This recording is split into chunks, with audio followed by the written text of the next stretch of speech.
Still going through and treating some snakes for mites. Literally declared war on those nasty things. This is this guy's second treatment as well.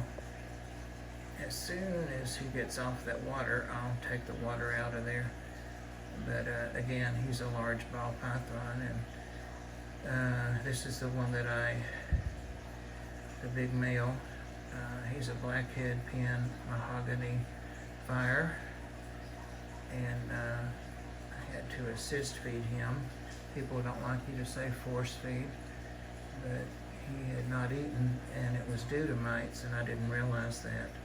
So when I picked him up to look at him, mites got all over me, and those guys bite me, and they're like mosquito bites. They really, I don't know if I'm allergic to them or what, but don't like those mites, and I feel so bad for the snakes. But he's clean right now.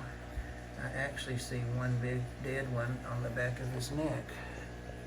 You see it right there, about an inch from his head. So that's what they do, and that one's full of blood. It's black or dark red, but he got rubbed all the way up to there, so that one's dead. It's came out of his scales. They wedge between the scales, and that's how they do. This guy will get a full treatment.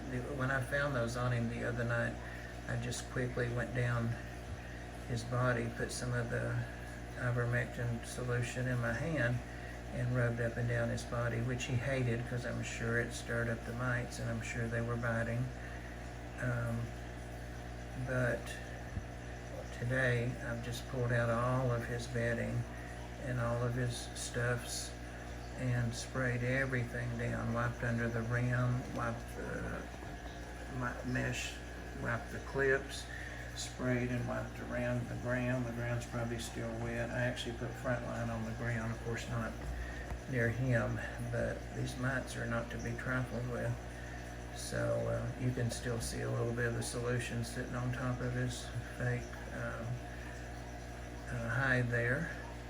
And I made sure I moved it and turned it over and sprayed everywhere, including the water dish that has no water. But he was trying to get a couple of the drops of the poison, the solution, up, so I got him some fresh water in this little saucer, and he's drank a ton of it. It's almost gone. So there's just enough for him to barely sit in there. And the solution's very diluted.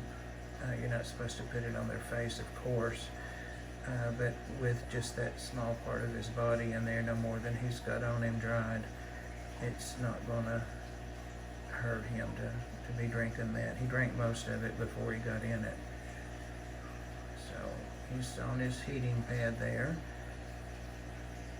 and he's gonna go back and go to sleep, I hope.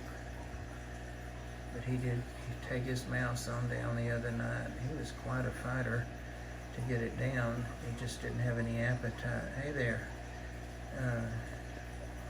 But he had plenty of strength to fight me, so it worried me to have him struggle like that. And he rested a long time before he swallowed it on down, but he did. So we're good for a couple of weeks now, so we can treat him again next weekend. Or actually, it'll be next Monday. You do it on the 8th day, the second time. And if you find mites or suspicious, you go another 8 days and treat again. So, and that's probably what I'll do. All right. Thanks for watching. It's a day of snake videos. Might do one more. Thank you guys. Take care. Love you. See you on reptiles soon.